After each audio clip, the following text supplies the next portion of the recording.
कठीण अध्याय आपण शिकतो आहोत. सगळ्यांचा पाठ आहे, पण तरी अर्थाला फार कठीण आहे. पहिला श्लोक आपला चालला आहे. 72व्या 71व्या माऊलींनी प्रस्तावना त्या अध्यायाची करून आपल्याला त्या अध्यायाचा विषय सांगितला. सर्व शरीराचे, सर्व इंद्रियांचे कान देऊन ऐक असं अर्जुनाला आणि स्वाभाविकच आपल्याला पण सांगितलं. आणि आपण फक्त ऊर्ध्वमूळ, या वरती असणारं मूळ, झाडाचं मूळ आणि ते वरती आहे, एवढ्या एका शब्दासाठी माऊलींच्या 72 ते 87 ओव्या शिकलो. आणि त्यानंतर अधशाखा असा 88 मागच्या वेळेला 105व्या ओवीपर्यंत आपण आलो. थोडासा जर विचार केला तर अगदी थोडक्यामध्ये हे ऊर्ध्वमूल आणि अधशाखा हे काय आहे, तर डोळ्यासमोर असा विचार करायचा.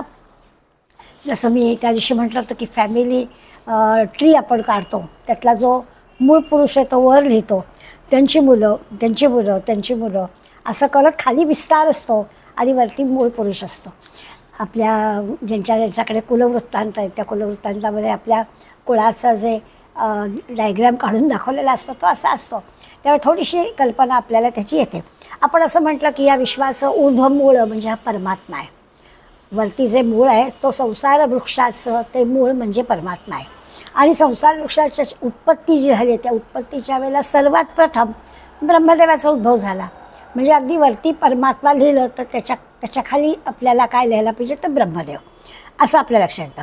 आणखीन मग संसार वृक्षाची जी मुख्य शाखा आता ती ब्रह्मदेव झाली. परमात्म्याच्या खाली ब्रह्मदेव म्हणजे त्या संसार वृक्षाची मूळ शाखाने म्हणायचं त्याला आपण म्हणायचं. त्यातल्या त्या मुळातलं जे त्याचे जे आणखीन त्याला कोंब फुटणार आहेत, अंकुर फुटणार आहेत वगैरे वगैरे, तर असं जे मूळ खोड आहे त्यातला घट्ट भाग आहे ती तो ब्रह्मदेवाचा झाला. म्हणजे ऊर्ध्वमूळ हे परमात्मा झालं. त्या वृक्षाचा तो आधार म्हणूया, त्या वृक्षाचा तो आधार म्हणून आहे.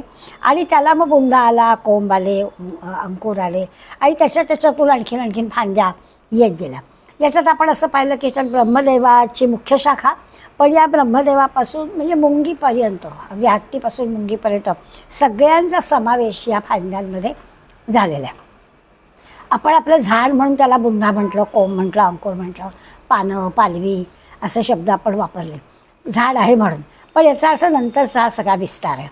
म्हणजे मूळ पुरुष पुरुषोत्तम परमात्मा, मग ब्रह्मादिक देव म्हणूया, त्याच्यानंतर मग अवतारी पुरुष श्रीराम श्रीकृष्ण असे, त्याच्यानंतर महात्मे, त्याच्यानंतर भक्त, त्याच्यानंतर सामान्य सृष्टी सगळी. अशा पद्धतीने या लहान मोठ्या फांद्या, हा एवढा जो फांद्यांचा विस्तार आहे तो कसा तर या सगळ्यांमुळे झालेला आहे. अशा प्रकारची रचना या ऊर्ध्वमूल शाखा. आता अश्वत्थाम राहुरव्य वगैरेसाठी आपल्याला जायचं आहे, पण त्यापूर्वी भगवंतानी ही जी पंचमहाभूत आणि त्रिगुण यापासून जे अष्ट हे झाले त्याचा विचार एका ओवीत केला. तिथपर्यंत आपण आलो होतो. 105वी ओवी वाचली इथे. एवं महदहम बुद्धी मने महाभूत समृद्धी या संसाराची अवधी सासनीचे, ही जी सगळी सामग्री आहे, म्हणजे अधशाखांची जी सगळी सामग्री आहे त्या सगळ्या महत्त्वापासून उत्पन्न झालेल्या या सगळ्या शाखा. आणि मग आपण बुद्धी म्हणजे मानव म्हटलं तरी मानव म्हटलं की मानवाची बुद्धी आली, अहंकार आला, पंचमहाभूतांचा समुदाय आला, त्रिगुण आले. अशा सगळ्यांनी ही अशी अमर्याद ती संसाररूपी हे वाढत जातं. अशापर्यंतचा विचार आपण केला होता. आता आज आपण 106 पाहणार आहोत. त्याच्यात पहिल्याच म्हणजे 106व्या ओवीतच खरं तर माऊलींनी आपल्याला सांगून टाकलं की हे जे 8 अंग आहेत ते आता आपली पाठ आहेत, पंचमहाभूत आहेत आणि त्रिगुण आहेत. या 8 अंगांनी हा संसार वृक्ष वाढतो. आपण नेहमी सोपं करण्यासाठी असा विचार करतो की तुम्ही आम्ही एकच आहोत. खरं म्हणजे आपल्या सगळ्यांच्यामध्येही पंचमहाभूत आहेत आणि आपल्या सगळ्यांमध्ये त्रिगुण पण आहेत आणि त्यामुळे आपण खरं सगळं एकच आहोत. पण असं जरी असलं तरीसुद्धा त्या त्रिगुणांचं जे प्रमाण कमी जास्त आपल्या सगळ्यांमध्ये आहे त्यामुळे आपल्यात वेगळेपणा आहे. ते आपण दिसायला वेगळे दिसतो, रंग वेगळा, नाक कान सगळं जरी अवयव 10च्या 10 इंद्रिय प्रत्येकाला असली तरी देखील त्या इंद्रियांची ठेवण वेगळी असं आपल्याला दिसतं. त्यामुळे 8 अंगांनी हा संसार वृक्ष वाढतो आहे, अधिकाधिक वाढतो आहे. याला माऊलीने एकीकडे तो असा संसार वृक्ष फोफावतोय, वाढतोय असं वर्णन केलं असलं तरी आपल्याला त्या फोफावण्याच्या बरोबर त्याच्यातल्या त्या दिसायला एवढा मोठा आहे आणि त्याचं मी जे काही वर्णन करतो आहे ते कसं आहे, तर त्याचं वर्णन करताना त्यांनी आपल्याला पुढल्या ओबीमध्ये एक दृष्टांत दिला आहे, तो आपल्याला समजून घ्यायचा आहे. किंबहुना इही आठे, किंबहुना इही आठे अंगे अधिक फोटे. या 8 अंगांनी ही जी सगळी हा जो सगळा संस्कार वृक्ष आहे तो वाढतो आहे. पण असं जरी असलं तरी परी शिंपीची वडे उमटे रुपे जेवी. आता शिंपला तो काय आणि त्याच्यावर ते चकमकणारं म्हणजे सूर्याचे किरण पडत आहेत म्हणून ते चमकत आहे आणि त्यामुळे ते रूप आहे असं वाटत आहे.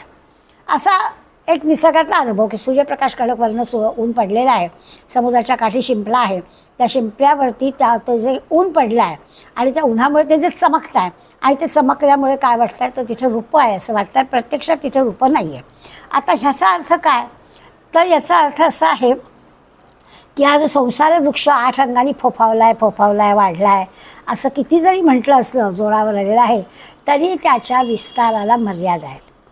या संसार वृक्षाला मर्यादा आहेत.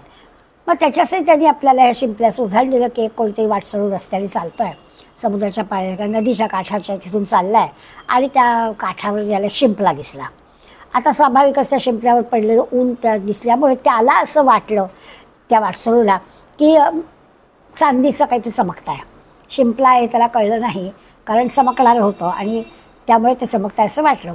आता इथे असं आहे की या ठिकाणी जे खरं आहे, जी सत्य वस्तू आहे, जो शिंपला आहे तो दिसत नाही आहे, तो लपला आहे. खरं तर ते शिंपला आहे पण तो दिसतच नाही आहे. त्या वाटसरूला दुरून जे काही चमकत आहे तसं आपण त्याच्यावरून माऊलीने केलं आहे की जी वस्तू असत्य आहे त्या असत्य वस्तू म्हणजे खरं काय, तो चांदीचा पत्रा नाहीच आहे, तिथे चांदी नाहीच आहे शिंपला, पण शिंपला दिसत नाही आहे आणि जे चमकत आहे ते चांदीचा पत्रा आहे असं वाटतं आहे, म्हणजे भास होतो आहे. याला एक या पारमार्थिक ह्या म्हणजे अध्यात्माच्या शास्त्रामध्ये एक शब्द आहे त्याला विवर्त असं म्हणतात. विवर्त म्हणजे काय, जे नाही आहे त्याचा भास होत आहे. आता तिथे चांदीचा पत्रा नाही आहे पण तरी भास मात्र होतो आहे आणि भास होता वेळी तिथे जो शिंपला आहे तो शिंपला कळतच नाही आहे, त्याच्याऐवजी चांदी आहे, चांदीचा पत्रा आहे असंच वाटतं आहे. आता हा जो भास आहे किंवा हा जो भ्रम आहे किंवा आत्ता म्हटलं तसं अध्यात्मामध्ये जो विवर्त शब्द वापरलेला आहे, हा विवर्त जरी असला म्हणजे संभ्रम जरी असला, भास जरी असला, तरी या चांदीच्या पत्र्याची व्याप्ती म्हणजे तो चांदीचा पत्रा जो दिसतो आपल्याला तो किती असणार आहे, शिंपल्याच्याच आकाराचा. सगळीकडे काही जिथे जिथे सूर्यकिरण पडला तिथे सगळीकडे काय चांदी आहे असं नाही आहे काही. बरोबर त्या शिंपल्यावरती सूर्यकिरण पडल्यामुळे ते चमकलं आहे.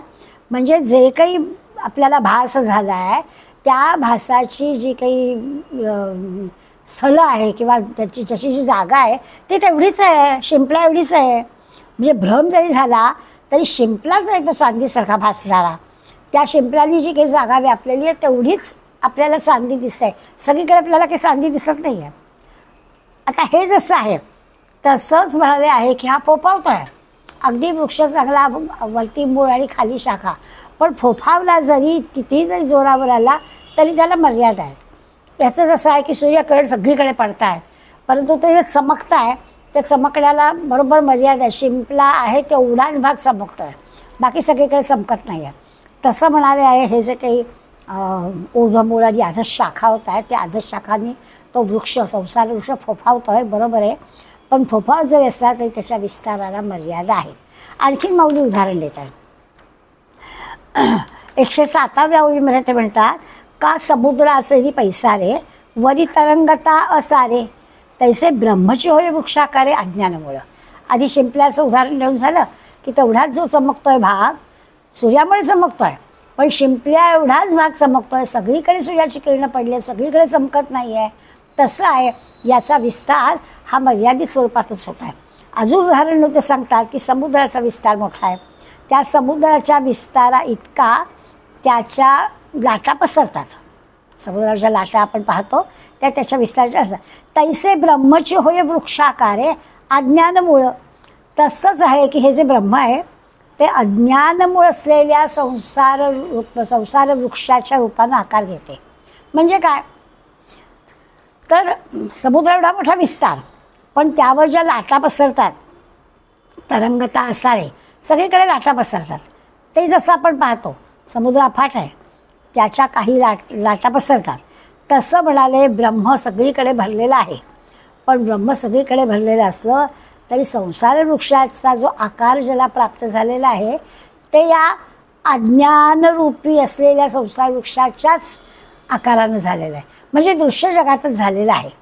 म्हणून आपल्याला ते सांगतात वर्णन करून की जरी असं म्हटलं तरीसुद्धा काय आहे. समजा आपण कल्पना करूया, वारा सुटला आहे. वारा सुटल्यात समुद्राच्या लाटावर लाटा निर्माण होत आहेत. म्हणजे समुद्र असा वेगळा राहिलाच नाही, समुद्राच्या पाण्याच्या लाटाच तयार झाले. जिकडे पाहावं तिकडे लाटा दिसत आहेत. बरोबर आहे. आता किती जरी लाटा दिसल्या तरी त्याची व्याप्ती किती? समुद्र इतकी. समुद्राच्या बाहेर, समुद्राच्या किनाऱ्यावर आपण बसतोय, समुद्र जेवढा आहे तेवढ्याच लाटा, म्हणजे व्याप्ती तेवढीच आहे. आपण किनाऱ्यावर बसलो तर मागच्या बाजूला बघितलं तर तिथे काही लाटा दिसणार नाहीत आपल्याला. त्यामुळे समुद्रावरती लाटा येत आहेत, अगदी बरोबर आहे. पण त्याची व्याप्ती समुद्रा एवढीच आहे. लाटा काही सगळी भूमी व्यापणार नाही आहे. जेवढा समुद्र आहे तेवढ्याच लाटा असणार आहे. तसं ही जी भ्रमात्मक सृष्टी आहे, हे जे काही सगळं भ्रमात्मक सृष्टीचं द्वैत आहे हे मूळ ब्रह्मस्वरूपावरच भासतं. त्या मूळ स्वरूप ब्रह्मरूप असल्यामुळे त्याची वृक्षाची व्याप्ती तेवढीच असणार, त्याला मर्यादा आहे. थोडं समजून घ्यायचं आहे आपल्याला की संबंध विश्वामध्ये असणाऱ्या या ऊर्ध्वमूळ अधशाखेचं वर्णन चाललेलं आहे. आणि परब्रह्मापासून सुरुवात झाली, ब्रह्मदेवालय, ब्रह्मदेवातून आता त्या वृक्षाची वाढ होते आहे. अगदी सगळेच्या सगळे ब्रह्म, म्हणजे हत्तीपासून मुंगीपर्यंत या सगळी मंडळी 84 लक्ष योनी वगैरे वगैरे हे सगळे त्याच्यामध्ये आले. असं जरी किती म्हटलं तरी त्याची व्याप्ती किती? तर त्याची व्याप्ती शिंपल्या एवढीच, त्याची व्याप्ती समुद्रावरच्या लाटांच्या एवढीच. आता हे सगळ्याचा हेतू काय? तर ही जी सगळी सृष्टी आहे ती सृष्टी आपल्याला द्वैतात दिसते. द्वैतात दिसते म्हणजे काय होते की त्या ब्रह्मस्वरूपावर झालेला तो भ्रम आहे आणि त्यामुळे भ्रमामुळे आपल्याला ती दिसते आहे. जिथे जिथे द्वैत आहे, जिथे जिथे असं सृष्टीमधल्या वेगवेगळ्या गोष्टी दिसत आहेत ते सगळं आहे ब्रह्मरूप, पण तरी देखील आपल्याला ते वेगवेगळे दिसतं. जसं आपण म्हणतो की हो सगळं सर्वमिदं म्हणजे खलु इदं ब्रह्म, सगळीकडे ब्रह्म आहे. पण त्या सगळीकडे ब्रह्म असणाऱ्यांमधल्या गोष्टींना आपण वेगवेगळी नावं देतो. हा रस्ता आहे, हे झाड आहे, हा पूल आहे, हे वृक्ष आहे, ही नदी आहे, असं प्रत्येकाला आपण नाव देतो. आणि म्हणून वस्तुतः ब्रह्मरूपच, पण ब्रह्मरूप असलं तरी आपल्याला ते वेगवेगळं दिसतं, म्हणजे द्वैत दिसतं. सृष्टीमधल्या वेगवेगळ्या गोष्टी दिसतात. अगदी विपरीत ज्ञानामुळे आपण म्हणू शकतो की प्रत्येक जी वस्तू आहे ती ब्रह्मस्वरूपच आहे, म्हणजे ब्रह्माला ती जणू काही झाकली गेलेली आहे. सगळीकडे ब्रह्मच भरलेलं आहे. तर त्या जे काही आपल्याला वेगवेगळ्या गोष्टी दिसतात किंवा त्याची नावं आपल्याला माहिती असते, त्याची उपयोगिता आपल्याला माहिती असते, पण तरी त्या सगळ्या गोष्टी ब्रह्मांनी झाकलेल्या असतात. असं जे काही आहे, आता जे काही भासमान आहे, द्वैत आहे, ते आपल्याला खरं वाटतं. किती सगळीकडे ब्रह्म आहे असं म्हणत असलं तरी आपल्याला सगळ्या वस्तूंची उपयोगिता, वस्तूंची नावं हे सगळं माहिती आहे. त्यामुळे त्याला आपण सगळं की ब्रह्मवस्तू म्हणत नाही. त्या प्रत्येकाच्या नावाप्रमाणे, प्रत्येकाच्या कामाप्रमाणे, प्रत्येकाच्या उपयोगितेप्रमाणे त्याला आपण नाव दिलं आहे. पाणी जरी असलं तरी जो पाणी वाऱ्यामुळे वाहून येतं एका पाठोपाठ हे, त्याला आपण लाटा म्हणतो. अशा अर्थाने ते आपल्याला सांगतात की हे जे सगळं ऊर्ध्वमूळ आणि अधशाखा म्हणतोय ही सगळी आहे ब्रह्मवस्तू, सगळी बरोबर आहे. सगळीकडे परमेश्वर परमात्मा भरलेला आहे, पण तरी देखील त्याच्या एवढंच मर्यादा ही त्याची आहे. ब्रह्म आणखीन वेगळं आहेच. अगदी संसार वृक्ष जरी झाला तरी संसार वृक्षांनी काही सगळं ब्रह्म भरलेलं नाही, त्याला आपण नावं देतो. आणि त्यामुळे आपल्याला ते भासमान असणाऱ्या गोष्टी, म्हणजे द्वैतात असणाऱ्या गोष्टी आपल्याला दिसतात. तर त्या ब्रह्मस्वरूप असल्या तरी देखील त्यांना त्यांच्या नावाच्या उपयोगितेची मर्यादा आहे, त्यामुळे आपल्याला कळतं. आता आणखीन एक तिसरं उदाहरण माऊलीने आपल्याला दिलं. म्हणजे शिंपलीचं कळलेलं असलं तर माऊली म्हणतात चांगलंच आहे की जे काही आपण ब्रह्मवस्तू म्हणतो आहे, म्हणजे आपण सूर्याची किरणं ह्या पृथ्वीवरती सगळीकडे पडत आहेत, सगळीकडे ब्रह्म भरलेलं आहे, म्हणून सगळं चमकत नाही आहे. ज्या शिंपल्यावर ते चमकत आहे तरी जसं तेवढंच रूप आपल्याला दिसतं की तेच हे आहे, मौल्यवान आहे. अगदी तसंच आहे ह्या संसार वृक्षाची मर्यादा अशी आहे की हे सगळं त्याच्यात आहे, पण तरी देखील ते मर्यादेत दाखवता येतं. दोन्ही उदाहरणं लक्षात घेतली तर आपल्याला कळेल. आणखीन एक उदाहरण माऊली देतात. आता याचा हाची विस्तारू, हाची या पैसारू, जैसा आपण पै स्वप्नी परिवारू एकालिया. उदाहरण देतात स्वप्नाचं. आपण एखाद्या पुरुषाला समजा स्वप्नात आपण तो एकटाच असतो, स्वप्नात असतो, कोणी नसतं. पण स्वप्नात एकटा असताना सुद्धा तो सगळ्या परिवाराचा प्रतिनिधी बनतो. म्हणजे कोणी दुसरं नसतं स्वप्नामध्ये, पण त्याला अनेक परिवारातली मंडळी त्याच्याशी व्यवहार करताना स्वप्नात दिसत असतात.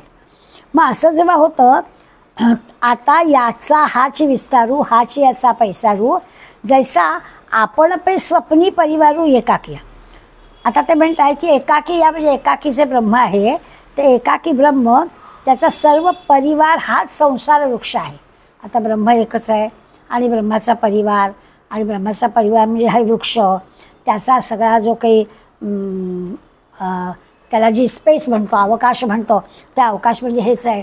म्हणजे परब्रह्म सगळीकडे आहे, पण त्या परब्रह्मात दिसणाऱ्या सगळ्या गोष्टीला जी आपण नावं दिलेली आहेत ना, हा सगळा संसार वृक्ष आहे.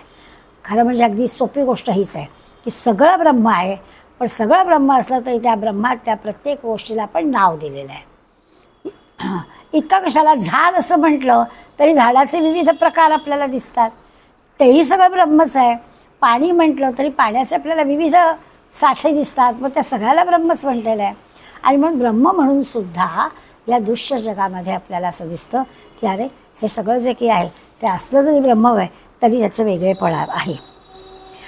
आता स्वप्नातला उदाहरण जे घेतलं आहे माऊलींनी, त्याच्यात आपल्या लक्षात येईल स्वप्नामध्ये आपणच आपला परिवार असतो, एकटे नसतो की आपण. जे काही स्वप्न पडलेलं आहे, कुठे गेलो आहे, कोणाकडे गेलो आहे, तिथे कोणी कोणी आहे, अशी अनेक मंडळी आपल्या स्वप्नामध्ये असतात. पण लक्षात असं येतं की सगळा भास आहे. जागं झाल्यानंतर लक्षात येतं, बरोबर आहे, पण तो सगळा भास आहे की मी एकटाच इथे होतो, एकटा कुठं होतो, सगळीजण होते तर खरी, पण स्वप्नात किती किती माणसं आपल्याला दिसतात आणि ती सगळी भास असतात. आपण एकटेच असतो, तेही आपण झोपलेलेच असतो. मग आपल्याला जर माहीत आहे तरी देखील आपण असं म्हणतो की स्वप्नात दिसलं, पण जागं झाल्यानंतर त्याची प्रचिती आपल्याला येते. स्वप्नात समजा आपण असा विचार केला की गाडीत बसलो आहे आणि कुठंतरी या गावाहून त्या गावाला आपण गेलो आहे स्वप्नात, तरी देखील आपल्या लक्षात असं येतं की असतो आपण एकाच जागी, एकाच त्या देहामध्येच. आपला देह हल्लेलाच नसतो, पण स्वप्न आपल्याला पडतं आणि असं वाटतं काही प्रवास आपल्याकडून झालेला आहे. म्हणजे स्वप्नामध्ये जे काही घडतं ते सगळं त्या देहातच घडतं, एकाच जागी घडतं, तरी पण आपण किती किती ठिकाणी जाऊन सुद्धा येतो. त्यामुळे जे काही घडतं ते सगळं भासमान असतं, ते काही खरं नसतं. असा जर विचार केला तर आपल्याला हे जे काही भासमान गोष्ट आहे ती द्वैत कशी आहे ते कळेल, किंवा ते खरं वाटतं, खरं असत नाही हे पण कळतं. मग शिंपल्याचं उदाहरण असू दे, तुमच्या सागराच्या लाटांचं उदाहरण असू दे, किंवा आत्ता म्हटलं तसं ब्रह्मस्वरूप, प्रत्येक या ब्रह्मस्वरूप असणाऱ्या सगळ्या गोष्टींना त्यांच्या त्यांच्या उपयोगितेप्रमाणे त्यांच्याप्रमाणे नाव दिलेलं आहे, त्यामुळे ते द्वैतात आहेच असं दिसेल. आणि मग आता स्वप्नाचं उदाहरण घेतलं तेही असं जे की आपण स्वप्नात जे जे काही बघतो किंवा जे जे काही करतो ते सगळं जे आहे ते कसं आहे, तर ते काही नाही, आपण करत काहीच नाही, एकाच जागी असतो, एकाच देहामध्ये सगळ्या गोष्टी असतात, पण कितीतरी गोष्टी आपण स्वप्नामध्ये पाहतो. म्हणून आपल्याला ते सांगतात की हे सगळं भासमान सृष्टी आहे, सगळा भास होतो आहे, खरं याच्यामध्ये काहीच नाही. आता जर का असं आहे तर आता या 5 पासून 6, 7, 8, 9 9वी नाही झाली. 9वी परिते असो हे ऐसे कावरे झाड उससे यया महदादी आरवसे अधोशाखा. अधोशाखेबद्दल आपल्याला चाललेलं आहे. तर हे जे सगळं वर्णन आहे परिते असो, आता परिते असो म्हणजे काय आहे, आता वर्णन आहे ते राहू दे. ह्या तऱ्हेचे जे काही असे भ्रम निर्माण करणाऱ्या गोष्टी असतात त्याच्यामध्ये संसार वृक्ष वाढला असून सुद्धा ते जे काही त्याला महत्त्वापासून आलेले अंकुर वगैरे आहेत त्या अंकुराच्या खाली अशा फांद्या होतात. म्हणून तेवढ्या कावले झाड उससे या महदादी आरवसे अधोशाखा. त्यामुळे सगळं ब्रह्मस्वरूप आहे, मर्यादेतलं आहे, आणि तरी देखील ते म्हणतात की ऊर्ध्वमूळ आणि अधशाखा, पण हे दाखवण्यापुरतं आहे, सगळं ब्रह्ममयच आहे. थोडं कळायला अवघड आहे, पण अजून पुढल्या 4 ओव्या घेतल्या की आपल्याला याचा पण उलगडा होईल.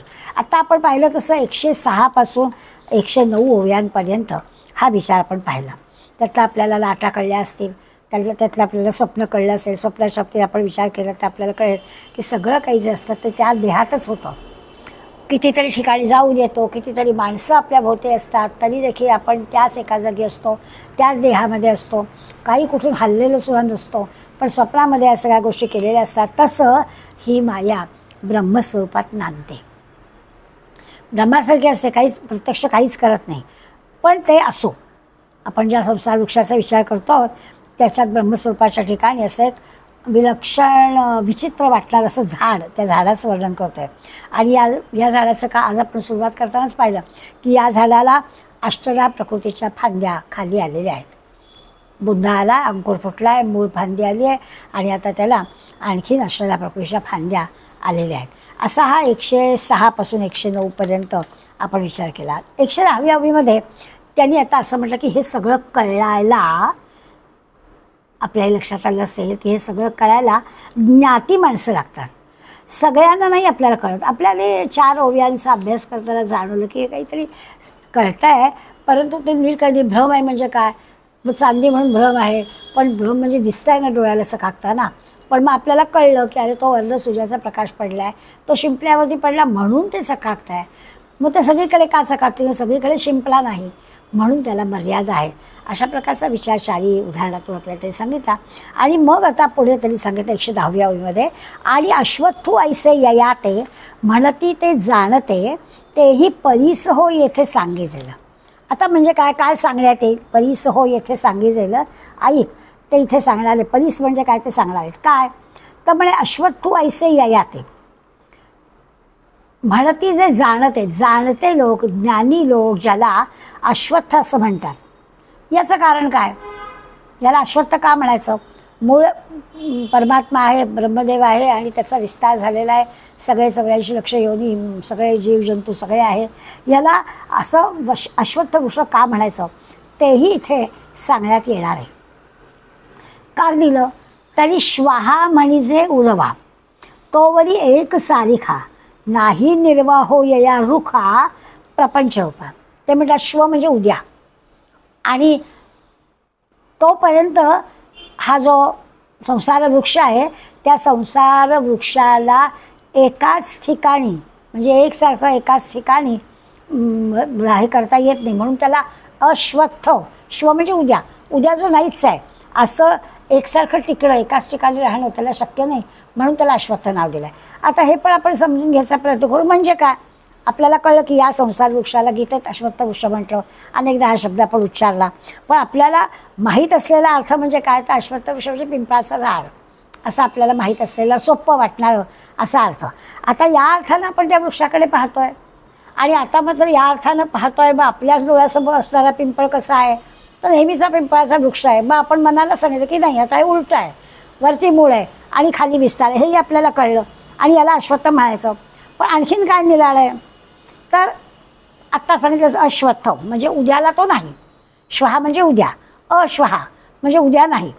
आज दिसतोय पण तो उद्यापर्यंत तसाच राहत नाही.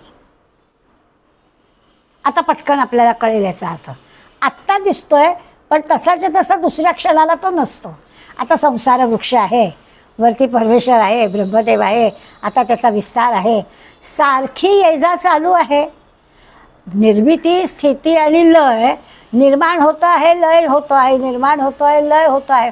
त्यामुळे आत्ता आहे तसा नाही याचा अर्थ आपल्याला कळेल. तर 111व्या ओळीमध्ये माऊली सांगतायत तो प्रपंचाचा जो वृक्ष आहे तो दर क्षणाला पालटतोय, त्याला फुटतायत, पण तो मर्यादित कसा आहे त्याचं कारण हे आहे की त्याला सारखं येणं आणि जाणं आहे. माणसं जात आहेत आणि जन्माला येत आहेत, जात आहेत आणि जन्माला येत आहेत, त्यामुळे त्याच्यामध्ये सारखं जे की आहे तो दर क्षणाला त्याचा पालट होतो. 111व्या ओळीमध्ये बघा, तरी श्वहा म्हणजे उखा, तोवरी एक सारिखा, नाही निर्वायो यया रुखा प्रपंच रूपा. ते जे काही आपल्याला ते सांगितलं कसं आहे, तर तो उद्यासुद्धा, उद्या म्हणजे खरं क्षणाक्षणालाच श्वहा शब्द वापरल्यामुळे आपण उद्या असं भाषांतर त्याचं करतो आहे. पण प्रपंच वृक्षाला एक असं तो टिकत नाही, सारखा त्याच्यात परिवर्तन होतं आहे, बदल होतो आहे, म्हणून त्याला अश्वत्थ असं म्हटलं आहे. नाही तर आपला अर्थ काय तर अश्वत्थ म्हणजे पिंपळ, पण आता आपल्याला कळलं की सारखा त्याच्यात बदल होतोय, म्हणून त्याला अश्वत्थ म्हटलं. जैसा न लोटता क्षणू मेघू होय नाना वर्णू, का विजू नसे संपूर्ण निमेष भरी. ते म्हणतात एक क्षण न लोटता क्षणू, एक क्षण लोटला की लगेच काय होतं, मेघू होय नाना वर्णू. निरनिराळी उदाहरणं माऊली आता आपल्याला देणार आहेत की हे क्षणभरच टिकणारी गोष्ट म्हणजे नेमकं काय आहे. ते म्हणतात की ढग येतात ना आकाशात, नाना रंगांचे असतात, किंवा वीज अशी निमिषभर येते आणि जाते. तसं म्हणे याचं आहे, सारखा बदल होतो. आता विजेचं आपल्याला कळतं, किंवा ठीक आहे आकाशातल्या ढगांच्या बद्दल पण आपल्याला कळतं. तर हा जो वृक्ष, प्रपंचाचा वृक्ष आहे, तो असा क्षणाक्षणाला पालटतोय, म्हणून याला नश्वर म्हटलेलं आहे. आकाशातले ढग जसे क्षणाक्षणाला पालटात, इकडून तिकडे चालत असतात, त्याला जसं होतं वेगवेगळ्या रंगांच्या छटा त्याला असतात, आणि म्हणून त्याच्यामध्ये आपल्याला बदल दिसतो. तसा ह्याच्यात बदल आहे. असं सगळं त्या वृक्षाचं स्वरूप बदलणारं असतं. आणखी उदाहरणं, न कापता या पद्मदळा, वरील या बैसागा नाही जळा, का चित्त जैसे व्याकुळा माणूसाचे. ते म्हणतात माणसाचं चित्त कसं असतं, सारखं घडी घडी बदलत असतं, म्हणजे स्थिर नसतं, पटकन व्याकुळ होतो, तो आनंद टिकत नाही किंवा दुःख पण टिकत नाही. म्हणून माणसाच्या चित्ताचं ते उदाहरण दिलं, व्याकुळ माणसाचं जसं चित्त असतं चंचल, तसं होतं. किंवा कापत या पद्मदळा, कमलपत्रावरती जर का पाणी, ते पाणीसुद्धा क्षणभरही स्थिर नसतं, ते पण जसं हलत असतं, तसा हा अश्वत्थ वृक्षाचा आहे, सारखा त्याच्यात बदल होत असतो. चारी दिलेले दृष्टांत आपण लक्षात घेतले तर आपल्याला त्यांना नेमकं काय म्हणायचं आहे ते कळेल.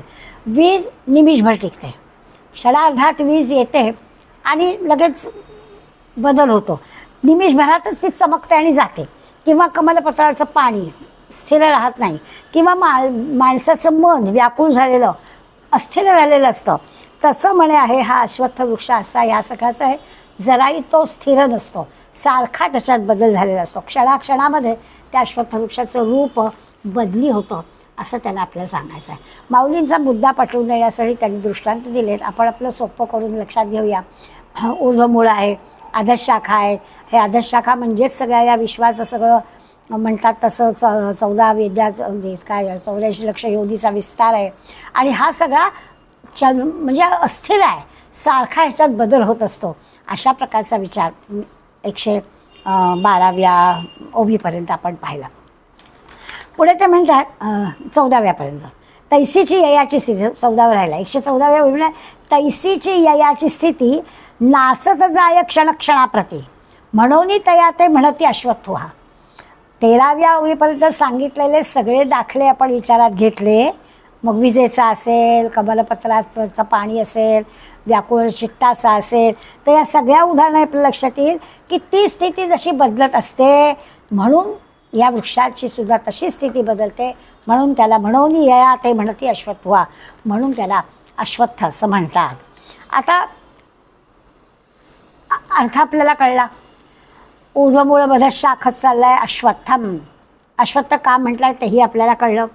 आणि अश्वत्थू येणे नावे, पिंपळू म्हणती स्वभावे, परी तो अभिप्राय नो हे श्रीहरीचा. एरवी पिंपळ म्हणता विखी, मियागती देखील असे निकी, परी ते असो काय लौकिकी हेतू काज. ते आपल्याला सांगतायत की लौकिकामध्ये या वृक्षाला पिंपळ म्हणतात, ही गोष्ट खरी आहे. पण तसं जरी असलं तरी लौकिक दृष्टी घेऊन आपल्याला नाही चालणार, कारण लौकिकातल्या दृष्टीसारखा हा पिंपळाचा काही वृक्ष नाही आहे. एरवी पिंपळ म्हणता एरवी म्हणायला ठीक आहे, परंतु इथे तसं नाही आहे. संसार हा जसा क्षणभंगूर आहे, या अर्थानं आपल्याला या संसार वृक्षाला अश्वत्थ म्हणायचं आहे. संसारामध्ये जशी सुख दुःख सारखी चालू असतात, एका बागोबाग एक असतं. सुख आहे म्हणता म्हणता दुःख येतं, किंवा दुःख आहे ते काही कायमचं टिकत नाही. अशा सगळ्या गोष्टी जशा असतात तसं, किंवा या क्षणाला आपल्याला सुख वाटतं, पण तीच गोष्ट दुसऱ्या क्षणी दुःखाला कारण होऊ शकते. हे जे काही न टिकणार आहे जीवनामध्ये, सुख दुःख ह्या टिकणाऱ्या गोष्टी नाही आहेत. त्यासाठी म्हणून त्यांनी आपल्याला दिलं आहे की आत्ता या क्षणाला वाटतं आहे ते दुसऱ्या क्षणाला वेगळं. अश्वत्थ वृक्षाचं तसंच आहे. त्या पद्धतीने क्षणभरही न टिकणारा अश्वत्थ वृक्ष असा आपण विचार करूया. म्हणून या प्रस्तुतो अलौकिक परिसा ग्रंथू, तरी क्षणिकत्वेची अश्वत्थू बोलिले. हा ऊर्ध्वमूल अधशाख अश्वत्थ, या अश्वत्थाचं वर्णन करून आपल्याला तो टिकणारा नाही हे आपल्या मनावर बिंबवण्याचं काम एवढ्या ओव्या खर्च करून माऊली देत आहे. म्हणून ह्या प्रस्तुतू अलौकिक परिसाग्रंथू तरी क्षणिकत्वेची अश्वत्थू बोली जा.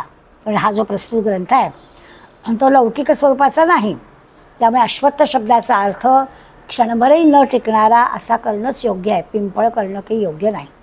अश्वत्थ म्हणजे आपलं म्हणायला पिंपळ असलं लौकिक अर्थाने तरी ठीक आहे, परंतु खरा अर्थ तो नाही. खरा अर्थ न टिकणा, क्षणभरही न टिकणारा, त्याला अश्वत्थाचं म्हणायचं. आणि कोही एकू थोरू या अव्ययत्वाचा ढगरू आधी परी तो भीतरू ऐसा आहे. आणखीन पण आता गोष्ट उरमूलमल शाख अश्वत्थम प्राहुरव्ययम, चौथ्या शब्दापर्यंत आलो.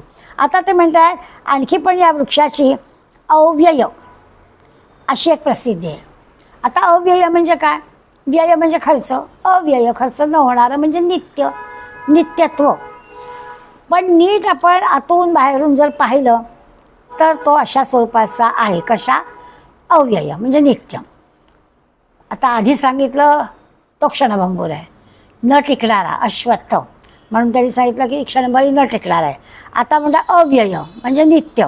आता नित्य पण आहे आणि क्षणभंगूर आहे, दोन्ही आहेत खरे परस्पर विरुद्ध शब्द. मग कसं काय आहे? मग ही दोन्ही विशेषणं त्याला कशी लागू पडतील?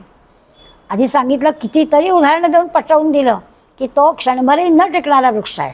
आणि लगेच आता म्हणताय की तो व्यय, अव्यय म्हणजे खर्च न होणारा म्हणजे नित्य असणारा. मग नित्य असणं आणि क्षणभंगूर असणं हे दोन्ही विरोधी असणारी हे कशी काय? जैसा, आता कारण कळेल, मेघाचे तोंडे सिंधू एके अंगे काढे आणि नदी येरीकडे भरतीच असती. ते म्हणतात समुद्राचं पाणी असतं, त्या समुद्राच्या पाण्याचे ढग बनतात. त्यामुळे जैसा मेघांचेही तोंडे सिंधू एके अंगे काढे म्हणजे समुद्राचं पाणी ढगांना आकर्षण होतं, ढग बनतात, त्याचे समुद्राच्या पाण्याचे ढग बनतात. आणि मग ते समुद्राच्या पाण्याने बनलेले ढग पावसाच्या माध्यमातून पुन्हा पाणी नदी वाटे समुद्राला येऊन मिळवतात. जलचक्र म्हणतो किंवा सृष्टीचक्र ज्याला म्हणतो ते असंच चालतं. समुद्राच्या पाण्याची वाफ होते, वाफेचे ढग बनतात, मग ढगातून पावसाच्या पाणी पडतं, ते पाणी जिथे जिथे पडतं ते सगळं शेवटी समुद्राला जाऊन मिळतं. म्हणजे क्षणभंगूर पण आहे याचा अर्थ कळेल आणि ते अव्यय आहे ह्याचा पण अर्थ कळेल. त्याच पाण्याचं पुन्हा ढग बनतात, त्याच ढगातून पुन्हा पाणी येतं. म्हणजे क्षणभंगूर आहे पण अनित्य पण आहे, हे नित्य पण आहे असा अर्थ आपल्याला सांगायचा आहे. समुद्राच्या जशा पाण्याच्या थेंबाचे वरती ढग बनतात आणि पुन्हा त्या ढगांमुळे नदीच्या मार्फत समुद्रालाच पाणी येऊन मिळतं, तसंच इथे आहे. म्हणजे समुद्र काही कमी पण होत नाही. मेघ त्याचं पाणी घेऊन जातो आहे म्हणून समुद्राचं पाणी कमी झालं आहे असं काही घडत नाही. मेघ पुन्हा ते समुद्र होता तसा भरून देतो, तसा हा वृक्ष आहे. वाढतही नाही आणि कमीही होत नाही. आता आपल्याला क्षणभंगूर आणि अव्यय या दोन्हीचा अर्थ काय? नाहीतर परस्पर विरुद्ध शब्द वाटले, आपण पण मुस्कळात पडलो. पण माऊली आपल्याला एक छान जपकर उदाहरण देऊन सांगतायत की तो खरोखरच आहे की त्याच्यात का आहे. क्षणभंगूर सारखे बदल आहेत, कसे बदल? येणं जाण्याचे बदल, पण तरी देखील त्याचा वाढलेला विस्तार आणि त्याचं अजिबात नसणं आणि अजिबात असणं ह्याचा अर्थ काय? तर उदाहरण चांगलं दिलं आहे. समुद्राच्या पाण्याची वाफ होते म्हणून समुद्र काही संपून जात नाही, त्या वाफेच्या पाण्याचे ढग बनतात आणि पावसाच्या मार्फत पुन्हा समुद्राला पाणी येऊन मिळतं. त्यामुळे हे जे काही चाललेलं आहे तर समुद्र आटून जात नाही आहे आणि समुद्राला पुन्हा पूरही येत नाही आहे. म्हणून समुद्र आटून जात नाही असं जरी असलं तरी त्याचं वाफ होते म्हणून ते क्षणभंगूर आहे आणि पुन्हा पाणी त्याला जाऊन मिळतं आहे म्हणून तो पुन्हा आपला आहे तसाच आहे, म्हणून तो नित्य आहे. अशा दोन्ही गोष्टी आपल्याला कळतील. ये तेथ वोहटे ना चढे ऐसा परिपूर्णूची आवडे परी ते फुली जव नुधडे मेघा नदीची. तेच उदाहरण लक्षात घ्यायचं आहे. वोहटे ना चढे म्हणजे वाढत पण नाही आणि कमी पण होत नाही. समुद्राचं पाणी कमी पण होत नाही, वाढत पण नाही, तो असतो तसा परिपूर्ण भरलेलाच असतो. पण फुली जव नुघडे मेघा नदीची, पण ढगांचा किंवा नदीचा त्याच्याशी जो काही संयोग जोडून येतो तो जो पण बिघडत नाही तोपर्यंत त्याच्याकडे पाणी भरपूर आहे. समुद्राचा तो वाढत पण नाही आणि कमी पण होत नाही, अगदी परिपूर्ण भरलेला असतो. पण होतं असं की या ढगांच्या किंवा नदीच्या हा जो काही चक्र चाललेलं आहे, म्हणजे पाण्याचं ढग आणि ढगाचं पाणी हे चालू असतं तोपर्यंतच. ऐसे या रुखाचे होणे जाणे, न तरके होते नि वाहिलेपणे, म्हणून ययाते लोक म्हणे अव्ययुहा. आपल्याला दोन्ही परस्पर विरोधी असणारे गुण काय नेमकेपणाने सांगायचे ते कळलेले आहेत. ते वृक्षाचं जे होणं जाणं, संसार वृक्ष आहे, तो वाढतो आहे, कमी पण होतो आहे, पण दिसतो आहे. काही म्हणजे असं आपण विचार करूया की अशा फांद्या पसरल्या, त्या फांद्याचं इकडल्या फांदीचं एक पान गेलं तर इकडे नवीन पान आलं, अजून एखादं पान गेलं तर नवीन पान आलं, एखादी फांदी तुटून गेली त्या फांदीला आणखीन दुसरी फांदी आली. असं त्याचा वृक्षाचा विस्तार पण आहे आणि तो कमी पण होतो आहे. म्हणून या वृक्षाचं होणं जाणं न समजण्या इतकं असं सगळं सारखं घडत असतं.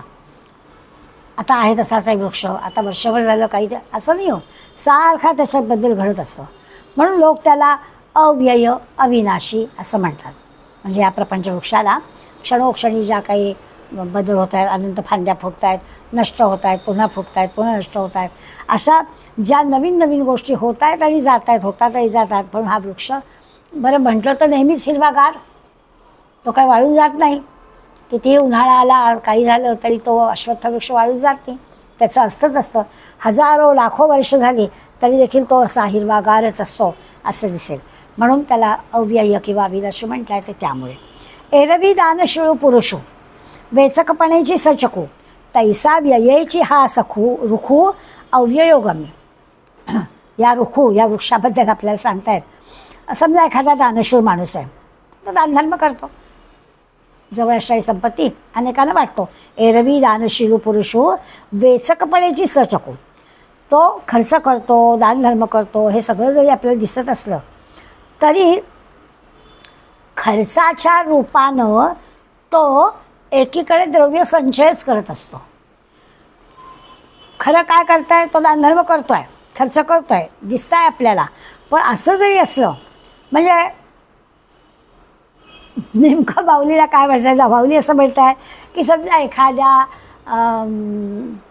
संस्थेला आपण काही देणगी दिली तर चांगलं आहे, किंवा गरिबाला भिकाऱ्याला काय आपण आपल्याला दया आली आणि त्याला काही मदत केली तर हे काहीतरी आपण देवकार्य करतो आहोत असा एक भाव आपल्या मनात येतो. म्हणजे जणू काही माऊली असं म्हणतात की अशा ठिकाणी दया येऊन आपण जर कोणाला काहीतरी दान दिलं तर पुढल्या जन्माची तरतूद आपण करून ठेवलेली आहे.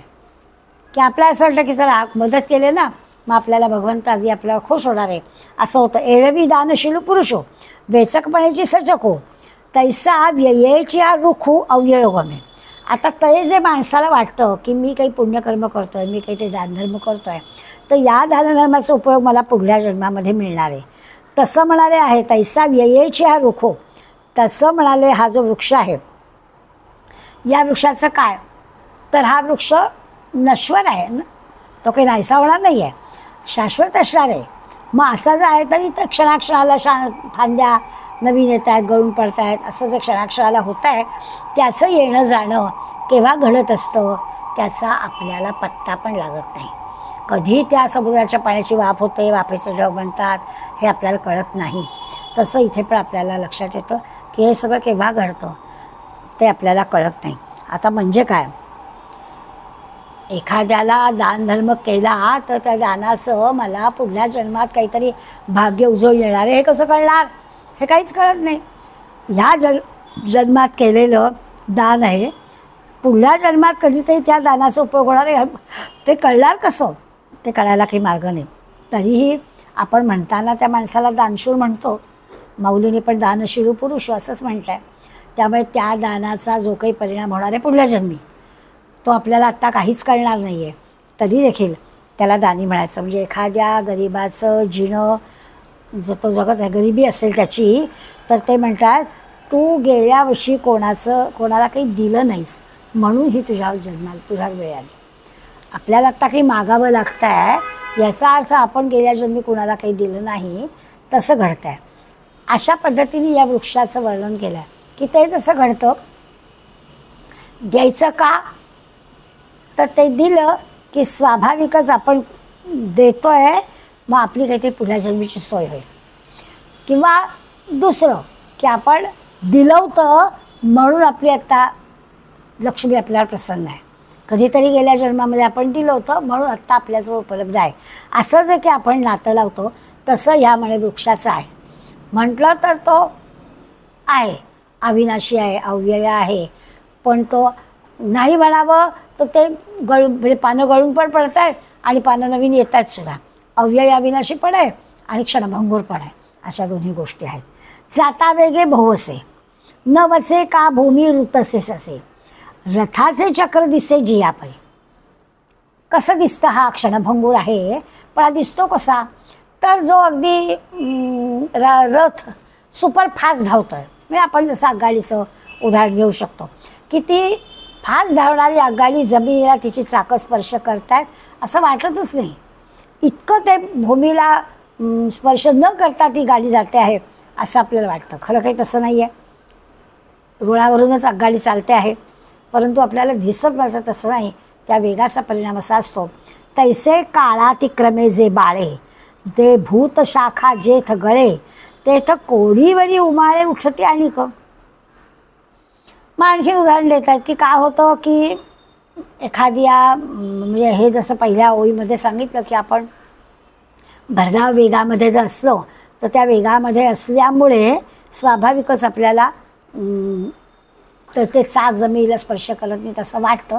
प्रत्यक्षात तसं नसतं. त्या रुळावरून त्या रस्त्यावरूनच गाडी जात असते.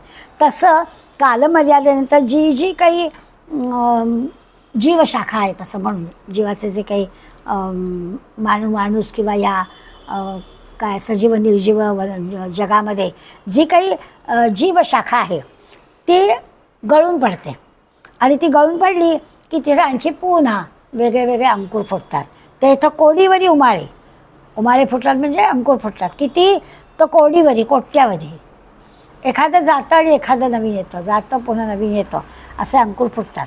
म्हणजे अंकुर शब्द वापरला की अनेक जीव येतात जन्माला, काही काय अस्तित्व असतं, पुन्हा ते निघून जातात. असं खूप झालं. परी एकी केधवा गेली शाखा कोडी केधवा आली, हे नेणवे जेवी उमलली आषाढ अभ्रे. पण जसं आषाढ महिन्यामध्ये घडतं की एकावर एक असं ढग कुठून येतात काही कळत नाही, असं भरून येतं आकाश आषाढ महिन्यातलं. हे जसं आपल्याला आत्ता चांगलं होतं, आता एकदम कुठून सगळे ढग आले, इतकी पावसाची अंधेरी आली, तर तसं आपण बघतो. तसं म्हणे होतं की एखादी त्या मुळं अधशाखा असणारी फांदी एखादी गळली तर होते, पण तिथेच त्याच जागी त्याला कोट्यावधी आणखीन फांद्या येतात. कशा येतात ते काही कळत नाही. सारखा पाऊस तर ठीकच आहे, पाऊस पडत असतो, ढग संपतच नाहीत, आकाश मात्र असं म्हणजे 5-5, 6-6 असे जी काही ठिकाणी आपण पाहतो ढगांनी अशी गर्दी केलेली आपल्याला दिसते. आणि त्यांच्या आगमनामुळे असं ते आकाश सगळं ढगांनी व्यापलेलं आहे असं आपल्याला दिसतं. एखादा ढग गेला म्हणजे पाऊस न पडता एखादा ढग जातो दुसरीकडे, तसंही आपण पाहतो. श्रावणामध्ये तर असंच असतं की एखादी सर येते आणि मग परत कोरडं ठाक होतो. तेव्हा आपण असं वर्णन आपणच करतो की येतात ढग, पण वारा आला ना की आता दुसरीकडे ढग गेले, पाऊस तर काही पडलाच नाही असं होतं. त्यामुळे त्याच्या आगमनाने पावसाची तयारी होते, पण त्याच्या असं दूर जाण्याने आपोआपच ते मोकळं पुन्हा होतं. म्हणजे एकदा गेला तर काही परत येत असं नाही, एकदा गेल्यावर दुसरा येत असतो. पण हे नेमकं काय घडतं ते आपल्याला समजत नाही. एका पाठोपाठ एक येणं आणि जाणं, पाऊस न पडता सुद्धा दुसरीकडे ढग निघून जातात. मग आपण कोरडं ठाक होतं, पुन्हा नव्याने ढग येतात आणि धानीमनी नाही आहे, आत्ता सूर्य म्हणता पटकन पावसाची सर येऊन जाते. हे जसं आहे तशी स्थिती ह्या संसार वृक्षाची आहे. उदाहरण तर लक्षात येईल, पण संसार वृक्षाची तशी स्थिती आहे म्हणजे काय, तर त्याच्यात पण अशा प्रकारचे सारखे परिवर्तन होत असतात ते असं म्हटलं. आता म्हणतात की हे केव्हा केव्हा घडतं, तर महाकल्पाच्या शेवटी उदयलिया उमळती सृष्टी तैसेची आणखीचे दांग उठी सासीन नले. तर महाकल्पाच्या म्हणजे महाप्रलय जेव्हा होतो त्या महाप्रलयाच्या वेळी, अगदी कल्पांताच्या वेळी उदयलिया उमळती सृष्टी, हे जे सगळं दृश्य जग आहे ते सगळं दृश्य जग, त्या सृष्टीची शाखा हे सगळं गळून पडेल. आणि अगदी सुरुवातीला जसं त्या मूळ परमात्मा ब्रह्मदेव आणि ते जे कोंब फुटतात तसं त्या सुरुवातीचे कोंब फुटायला लागतील. केव्हा? जेव्हा महाप्रलय होईल. त्या महाप्रलयाच्या वेळेला म्हणजे कल्पांताच्या वेळेला सृष्टी म्हणजे शाखा गळून पडतील, बरोबर आहे. पण हे सगळं सर्गाच्या आरंभी म्हणजे कोंब फुटतील, पुन्हा पुन्हा फांद्या येतील, पुन्हा पुन्हा गळून पडतील, असं सगळं होईल. हा संसार वृक्ष नष्ट होणार नाही. किती जरी फांद्या गळून पडल्या ते नवीन नवीन येत राहतील. आपल्याला असं वाटतं की अरे हे सगळं संपणार आहे असं वाटेवट असतो, पुन्हा नवीन नवीन अंकुर फुटायला लागतात. असं म्हणजे कल्पारंभामुळे सुद्धा पुन्हा नवीन कोंब तिथे येऊ लागतात. आपण अनंत कोटी ब्रह्मांड असं म्हणतो ना, तर अनंत कोटी ब्रह्मांडाचे समुदाय निर्माण होतात. एकूण काय आपल्याला या अश्वत्थ वृक्षाचं वर्णन म्हणजे आता खरं म्हणजे माऊलीने एवढ्या वेळेत आपण माऊलीने म्हणू शकत नाही की एवढं काय आवश्यकता होती सांगायचे. कळलं आम्हाला. संसार वृक्ष ऊर्ध्वमूल अधशाखा अश्वत्थम प्राहुरव्ययम, चारही गोष्टी आम्हाला कळल्या. त्याचं मूळ वरती आहे, त्याच्या खाली शाखा आहे. तो अश्वत्थ म्हणजे न टिकणारा, कायम न टिकणारा आहे, आणि अव्ययविनश्य आहे. असं सगळ्या शब्दांचे अर्थ आपल्याला कळले. पण आपल्याला समर्थ सांगतात की संहार वाते प्रचंडे पडती प्रलयांतीची सारडे तव कल्पादीची जुंबाडे पाळले जाते. 127 पासूनच्या ओव्यांमध्ये त्यांनी आपल्याला आता खऱ्या अर्थाने ह्या वेगळ्या वृक्षाचं परिचय करून देतात. ते म्हणतात संहार वाते प्रचंड, प्रचंड संहाराचा म्हणजे संहार वाताचा प्रलय झाला. म्हणजे असं झालं की इतका प्रलय झाला की त्या वृक्षाच्या साली सुद्धा जळायला लागल्या आणि मग ते गळून पडायला लागल्या. संहार वाते प्रचंड, संहार झाला त्यांचा, हे गळून पडायला लागलं. पडती प्रलयांतीची सालडे म्हणजे पानं गळून पडली तर ठीकच आहे, त्या वृक्षाची सालडी पण गळून पडली. आणि मग कोल्पादीची जुंबाडे पाळले जाती. आता काय स्वाभाविकच आहे, सुरुवातीला कल्पाच्या सुरुवातीला अनेक पुन्हा शाखा समुदाय निर्माण होणार आहे, झाडार आहेत, पुन्हा निर्माण होणार आहे. त्या वृक्षाचा विस्तार हा असा कायमस्वरूपी चाललेला आहे. अगदी प्रलयकाळीसुद्धा हा असं घडेल, संहार होईल, नाश होईल, पुन्हा निर्मिती होईल. रिगे मन्वंतर मनुपुढे वंशावरी वंशाचे मांडे जैसी इक्षुवृद्धी कांडे न कांडे जिंके जेवे. म्हणजे असतं ना, पेर असतं, पेर जर ऊस जसा ऊसाचं पेर असतं ना, रिगे मन्वंतर मनुपुढे वंशावरी वंशाचे मांडले, आणि पुढल्याच्या इक्षुवृद्धी कांडे न कांडे म्हटलं आहे. तर इक्षु म्हणजे ऊस. या ऊस जसा पेरापुढे पेर वाढतो, किती पेराचा ऊस आहे ते पाहायला लागतं. उंच असेल तर चांगला 6 पेरं असतात. तर असा जसा पेर असा वाढतो त्याप्रमाणे मन्वंतर मनुपुढे, मन्वंतरापुढे मन्वंतर असतात, आणि एकातून दुसरा वंश, दुसऱ्यातून तिसरा, अशी या विश्वाची वाढ चालू असते. म्हणजे अगदी खरोखरच आपण जे कुटुंबाचा तक्ता तयार करतो तसंच. ऊसाचं एक कांड संपतं, दुसरं सुरू होतं. हे काही कळत नाही आपल्याला. आता भूमीतून वर येताना ते ऊसाचं कांड संपत आहे किंवा दुसरं सुरू कुठे होत आहे हे कळत नाही. निसर्गाची किमया असं घडत असतं खरं. आता जे काही विश्वाची वाढ होते, घट होते, आता ऊसाच्या उदाहरण लक्षात येईल. ऊसाचं एक कांड संपतं, दुसरं लगेच सुरू होतं, हे आपल्याला काहीच कळत नाही. असं नाही होत की आपण अगदी आता ऊसाच्या तिथे डबा धुवून बसूया आणि डोळ्यात तेल घालून पाहूया की नेमकं कांड, पहिलं कांड हे होऊन दुसरं कुठे सुरू होतं. तर तसं आपल्याला सांगता येत नाही. तसं एक मनू जातो, दुसरा मनू येतो, एक मनुष्य जातो, दुसरा मनुष्य येतो, आणि या भववृक्षाचा विस्तार अखंड चालू असतो, तो संपत नाही. येणं काही ना प्रकारेनं पहिलं जाणं दुसरं येणं हे चालूच राहतं. कलियुगांती कोरडी चहूयुगांची साले सांडी तव कृतयुगाची पहिली देवडी पुढे पडती. आता ते सांगतात कलियुग आहे, तर कलियुगाच्या शेवटी सगळ्या 4ही युगातली शरीरं नाश पावणार आहेत. आपण आता 4 युगाचा 4,32,000चं एक, त्याच्या दुप्पट, त्याच्या दुप्पट, त्याच्या दुप्पट एवढ्या प्रचंड कालावधीचा विचार करणार आहोत.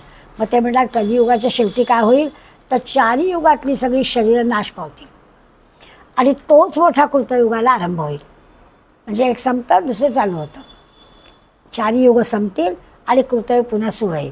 4ही युग संपतील कशी, तर त्या चारही युगामध्ये असणाऱ्या सगळ्या शरीरांचा नाश होईल. म्हणजे कुल हे संपून जाईल, प्रलय होऊन जाईल आणि मग कृतयुगाला आरंभ होईल. पुन्हा पुन्हा कृतयुगाला पुन्हा त्याची उत्पत्ती, त्याची वाढ, पुन्हा नाश, पुन्हा उत्पत्ती, वाढ असे सगळं चालू राहील. कसं चालू राहील ते पुन्हा छानसं उदाहरण देतात. वर्तते वर्ष जाये ते पुढील मूळ आई होये, जैसा दिवसू जात की येत आहे हे चोजवे ना. काय कळत नाही, चोजवणं म्हणजे कळत नाही. काय कळत नाही तर म्हणाले चालू वर्ष संपतं, वर्तने वर्ष जाते ते पुढीला मुळाहारी होये. वर्ष चाललं, आता आपण 24 साली आहोत, बरोबर 31 डिसेंबरला 24 सालातून आपण 25 सालात पदार्पण करू.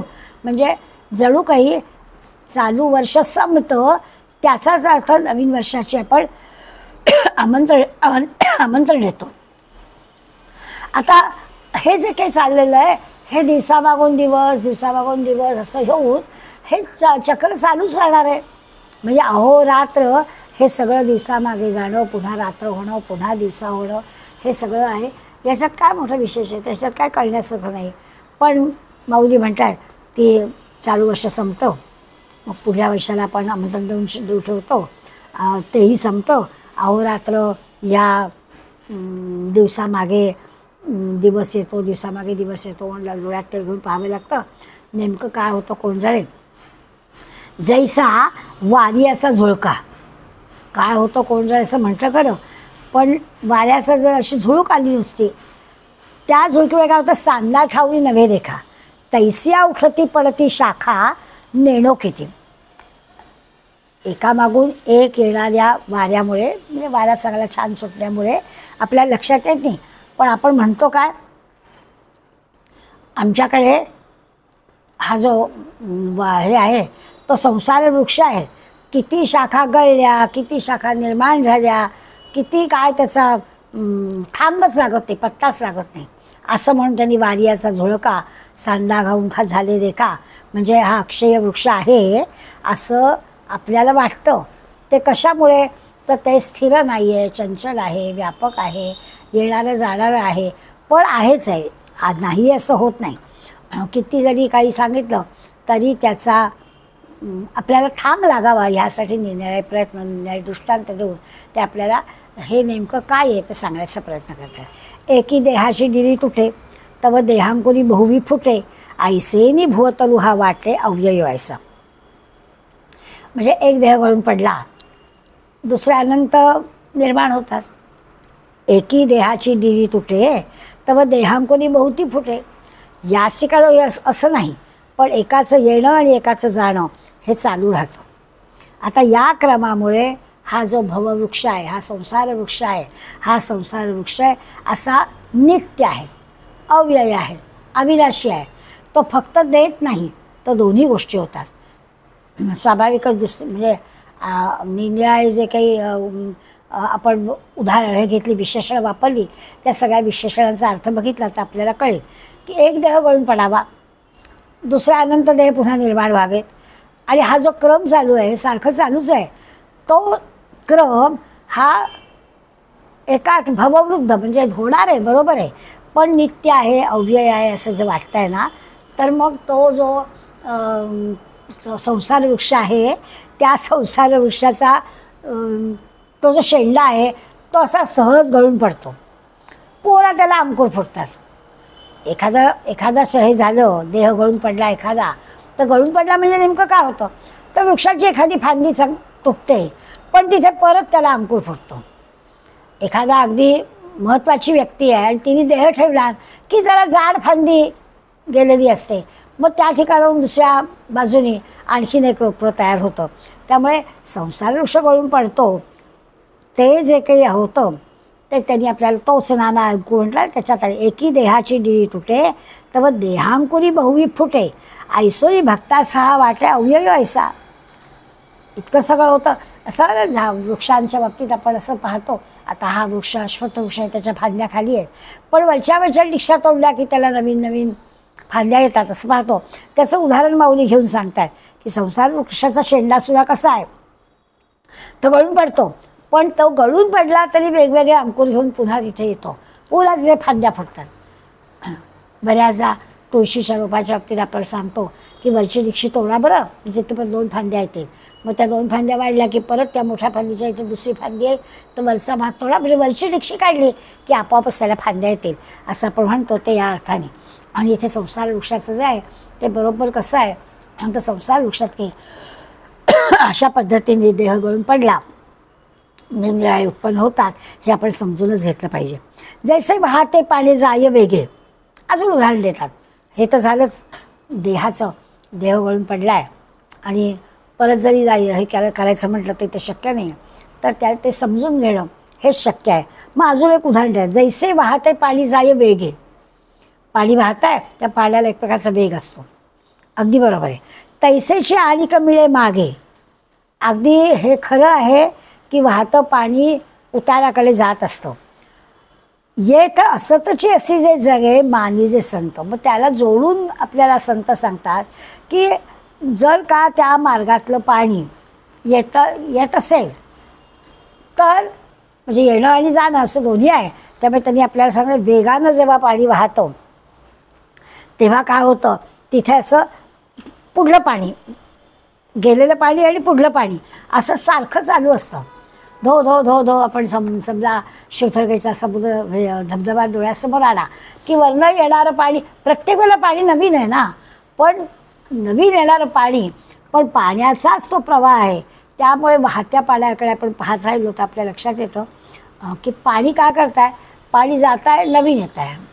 गंगेत प्रवेश केलं तिथे तिला नाव असं मिळालं बरोबर आहे, पण सारखा प्रवाह चालू आहे, जाणं येणं चालू आहे, ते मात्र कायमचं असणार आहे. म्हणजे खरंच आहे की आत्ता असं आहे म्हणून मग पुन्हा पुढल्या वर्षाला पुन्हा या सगळ्या गोष्टी आपण करतो, म्हणून ते आपल्याला सांगा की पाणी जातं नवीन आणली येतो, तसं जाणं आणि येणं हे सगळं सुरू असतं, ते कायमच स्वरूप सुरू असतं. हा वृक्ष या अर्थाने कायमचा आहे असं म्हणायला हरकत नाही. म्हणजे अस्थिर आहे हे बरोबर आहे, पण अस्थिर असला तरी संसार तो स्थिरपणाने करतो, म्हणून त्याला दोन्हीही गुण त्यांनी दिलेले. का लागोनी रोज डोळा उघडे तव कोडीवरी घडे मोडे, नेणतया तरुंग आवडे नित्तू ऐसा. पुढल्या ओळीत ते म्हणतात की डोळा उघडे, डोळ्याचं पाचं लवतं न लवतं तोच काय घडतं, तव कोडीवरी घडे मोडे आणि नेणतया तरंगू आवडे नित्य ऐसा. अशा पाणी डोळ्याचं पातं लवतं न लवतं तोच कोट्यावधी अशा घडामोडी होत असतात. कुठल्या क्षणाला काय घडेल माहिती, काही आपल्याला माहीत असतात, काही माहीत पण नसतात, पण सातत्याने घडत असतं. पण हे न समजणाऱ्याला त्या समुद्राचं पाणी स्थिरच वाटेल. समुद्राचं पाणी सारखं चंचल आहे, नवीन नवीन गोष्टी येतं. आपण जर सांगितलं की या गेलेल्या लाटा आणि उसंबळलेल्या लाटा यांचं गणित कसं काय तयार करायचं होतं ना, सारख्या संथ गतीनं येतात लाटा, कधी कधी अशा जोरात येतात. तर हे जे सगळं आहे गेलेल्या लाटा पुन्हा यायच्या लाटा, याचं गणित आपल्याला कळायला हवं असेल तर हे सारखं चालू आहे ना. असं नाही आहे की फक्त पौर्णिमेला आणि अमावस्या, असं नाही, सतत त्या समुद्राच्या पाण्याच्या लाटा येत असतात जात असतात. तर त्याचा आपण विचार करायचा. तसंच या अश्वत्थ वृक्षाचा आहे, तो वृक्ष येत असतो जात असतो आणि अखंड कार्यरत असतो. आता वायसाकडे बुबुळे दोहीकडे, म्हणजे उचंबळलेल्या लाटा गेलेल्या लाटा हे तर काय आपल्याला गणित काही कळत नाही. आपण कसं म्हणणार, आपण समुद्राच्या लाटा, पाणीच ते, पण आपण लाटा असं म्हणतो. त्या लाटा आपल्याला अखंड वाटतात, अगदी बरोबर आहे. वायसा एके बुबुळे दोहीकडे, डोळा चालिता पाडे, दोन्ही आधी ऐसा पडे भ्रमूदेवी जग. आता ते म्हणतात वायस म्हणजे कावळा. असं म्हटलं जातं की कावळ्याला एकच डोळा आहे. आपण जर कावळ्याचं निरीक्षण केलं तर आपल्याला 2 दिसतात, पण खरं काय आहे तर खरं या शोकात आपल्याला काय, वायसा एके बुबुळे दोहीकडे, एकच बुबुळ असतं, तो ते दोहीकडे फिरवतो म्हणून ते आपल्याला 2 दिसतं. एकच डोळा एकाक्ष असंच त्याचं नाव आहे, पण ते जसं आहे की एकच डोळा, पण तो जसं त्याचा मान हलते तसं त्या बुबुळात तो फिरवू शकतो. आणि इतकं ते त्वरेने इतकं घाईघाईने होतं की आपल्याला 2 डोळे आहेत, पण आपल्या या 2 डोळ्यांनी अशा जगाला भ्रमात टाकणाऱ्या ज्या गोष्टी असतात त्या 2-2 डोळे असून सुद्धा आपल्याला दिसत नाही. म्हणजे ती जी बुबुळाची हालचाल आहे ती इतकी चपळाईनं होते की कधी ह्या बाजूला आणि कधी ह्या बाजूला तो डोळा आपला नेतो हे आपल्याला कळत नाही. म्हणून त्या हालचालीचं उदाहरण त्यांनी घेतलं आहे. पण त्याच्या ठिकाणी जसं ह्या डोळ्यामध्ये बुबुळ आहेत तसं आपल्याला भास होतो. कशाचा? या अधशाख अव्यय म्हटलेलं आहे ना, ते सगळं गणित आपल्याला अकल होण्यासाठी आपल्याला की सतत लाटा चालू असणं. आत्ता म्हटलं तसं सततच आहे, सगळं सारखं करायचं आहे आणि सारखं करूनसुद्धा ते वाढत नाही आहे. तो अश्वत्थवृक्ष आहे तसाच आहे. त्याची वाढ आणि घट हे सगळं बरोबर हिशोबाने होत आहे. पै भिंगोरी निश्चय पडली ते गमे भूमीसी जैसी जडली ऐसा वेगातिशय भुरी हेतू होय. ते म्हणतात भोवरा असतो ना, भोवरा तो असा जमिनीवर टाकला, ज्याला ते कला साधही त्यालाच कळते. दोरी ओढली की बरोबर तो जमिनीवर पडतो किंवा हातावर घेतात आणि तो कसा फिरतो ते दाखवतात.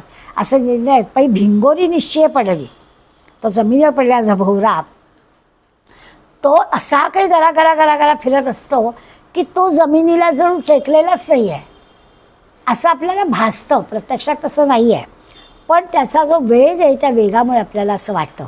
ऐसा वेगातिशय भूली हेतू होय. आता हा जो भ्रम आहे या भ्रमाचं कारण हे भोवऱ्यासारखं आहे. तो भोवरा जमिनीला खरं म्हणजे टच झालेला आहे. हातावरती घेतला तर हाताला पण तो खरा टच होतो आहे, पण ज्या वेगाने तो फिरतोय त्यामुळे आपल्याला असं वाटतं आहे. वेग जर कमी झाला तर आपल्याला लगेच कळणार आहे की हे काय आहे ते.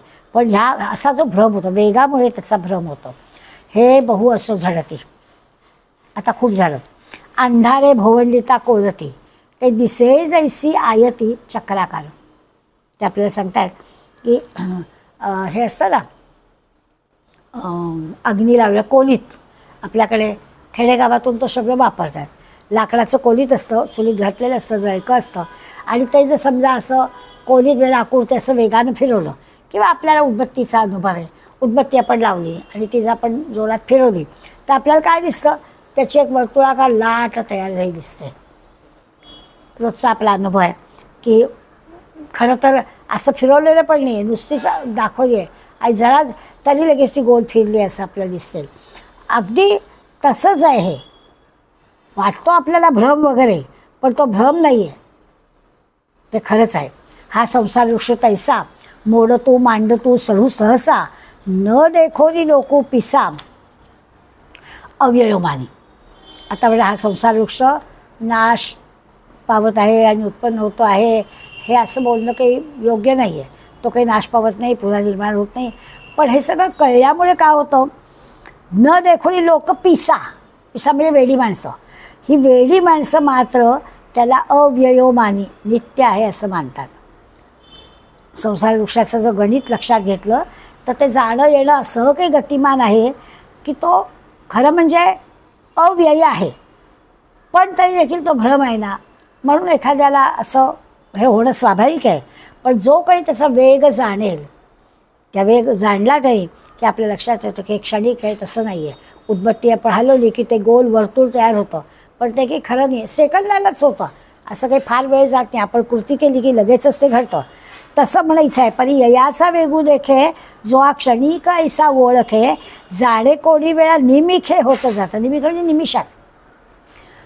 आपला कोणी जर व्यवस्थित वेळ जाणला तर आपल्याला लक्षात येतं वेग जाणणारा तो बरोबर निमिषामध्ये सगळ्या कोट्यावधी गोष्टी करू शकतो. तो या वृक्षाच्या मुळात वृक्षाला भुलतच नाही. वृक्षाचं काय चाललं ते चालू आहे, वृक्षाला तो काही होत नाही, भुलत नाही. नाही अज्ञाना वाचुनी मुळं ययाचे असिले परत टवाळं ऐसे झाडची सिन साळ देखील जेणे. जरा शब्द अवघड आहेत सगळे. ते म्हटलं टवाळ आपला शब्द करतो. टवाळ म्हणजे खोटं आणि सिनसाळ म्हणजे संपूर्ण सगळंच्या सगळं. काय म्हणतात? अज्ञाना वाचुनी मुळं ययाचे असिले परत टवाळ म्हणजे अज्ञानापासून दुसरं कुठलं कारणच नाही आहे. जे काही घडतं ते अज्ञानामुळेच घडतं. तर ज्ञान आलं झालं पाहिजे म्हणजे मग हे होईल. पण दुसरं काहीच कारण दिसत नाही. त्याचं जे असलेपण आहे हे पण केवळ श्रम आहे, खोटं आहे, नाशवंत आहे असं जो जाणतो तो शहाळा आहे. जो जाणत नाही तो वेडा. ऐसे झाड शिसीन साळ देखील जेणे. आता तो संसार वृक्ष डोळ्यासमोर आणला की आपल्याला कळेल की त्याचं जे मूळ कारण आहे, त्या वृक्षाला अज्ञानावाचून दुसरं मूळ कारण नाही. म्हणजे काय? आत्तापर्यंतचे वर्णन केलं, चंचल आहे, अस्थिर आहे, क्षणभंगूर आहे, पण आहेच आहे. मग अशा सगळ्या गोष्टी सांगून आता सांगतात काय, तर ते जे मूळ आहे त्या वृक्षाला अज्ञानापासून दुसरं मूळ कारण नाही. म्हणजे अज्ञान दूर झाल्याशिवाय काही घडणार नाही. आणि याचं हे असले पण हा केवळ भ्रमाची समजूत आहे, खोटी समजूत आहे. नाशिवंत असा आहे तो जाणतो, बरोबर आहे, परंतु शहाणा माणूस ह्याही सगळ्या गोष्टी लक्षात घेतो. तया तेगा पंडूसुता मी सर्वसुही म्हणे जाणता पै वाग्ब्रह्म सिद्धांता बंधोतोची. भगवंत अर्जुनाला सांगताय की अर्जुना काय आहे की तू जाणतायस, सर्व जाणता सुद्धा आहे, म्हणजे सगळं तुला कळत आहे. आपण ज्या जाणपण म्हणतो ते असंच आहे की समजूतदारपणा ज्याला म्हणतात तो त्याच्याजवळ आहे, म्हणून तो जाणता आहे. आणि जे काही श्रुती स्मृती वेदांत वगैरे वगैरे सगळं आहे तेही तुला वंद्य आहेत. मग अशा सगळ्या गोष्टी जाणणारा जो आहे त्या जाणणाऱ्या लोकांचंच लोक कौतुक करतात की नाही. म्हणून ते आपल्याला सांगतायत की तया तेगा पंडूसुता मी सर्व सुई म्हणे जाणता पै वाग्ब्रह्म सिद्धांत बंधुतोची. म्हणतो खरं आपण की खरं आहे, पण ज्याला कोणाला सिद्धांताचा ज्यांनी अभ्यास केला आहे, सिद्धांत ज्याला वेदमांग ज्याला वंदनीय आहे, अशा जाणत्या लोकांचा, कोणी नाही अशा जाणत्या पुरुषांचा गौरव करतात. योग जाताचे जोडले तया एकासीची उपेगा गेले की मग जियाळे ज्ञानही त्याचे. आता आपल्याला एक शब्द त्यातला वेगळा आहे, ते म्हणजे योग जाताचे जोडले. सगळ्या योगांचं जे फळ आहे ते जोडलं जातं, म्हणजे त्याच्या पदरात पडतं. स्वाभाविकच आहे, त्यांनी हे केलं आहे त्यावेळी त्याला ते मिळतं, एकट्याच्याच पदरात पडतं. इतकं काय किंबहुना जियाळे ज्ञानही त्याचे, की इतकं नव्हे तर ज्ञानही त्याच्याच आश्रयानं राहतं. म्हणजे योगाचं हे पदरात पडतं, बरोबर आहे, पण ज्ञान जे व्हायला म्हणजे आत्मज्ञान जे व्हायला हवं ते आत्मज्ञान कळण्यासाठी तो त्या आश्रयात राहतो. हे असं बहु बोलले, हे असं खूप काही सांगितलं, कितीतरी दृष्टांत दिले, 4च गोष्टी सांगितल्या. उदंबूल अधशाखम अश्वत्थम प्राहुरव्यम एवढंच सांगितलं. पण आता हे खूप झालं, डोक्याला जड झालं, काही कळेनायचं झालं की नेमकं काय आहे. सोपं होतं असं म्हणतो पण सोपं काही नाही आहे, म्हणून ते मला हे वर्णन पुष्कळ झालं, आता पुरे. वाणी जाईल तो कवणे जो भवरुखू जाणे उरी व्हायचा. आता आपण असं करू, आता इथून पण आणखीन काही वर्णन करता येणार नाही. अगदी संसार वृक्ष जाणे उरी व्हायचा. काय करावं तर वर्णन करण्यापेक्षा कशी कोणत्या शब्दात स्तुती करावी त्याचा विचार करावा. आता आपल्या लक्षात येईल की पहिल्या श्लोकामधल्या सगळ्या विशेषणांचा जर आपण विचार केला तर हा अश्वत्थ वृक्ष खरं तर माऊलींनी 4 ओवीमध्ये समजवायला हरकत नव्हती, पण एवढे सगळे दृष्टांत देण्यामागचा त्यांचा हेतू काय आहे, तर हेतू स्वच्छ आहे.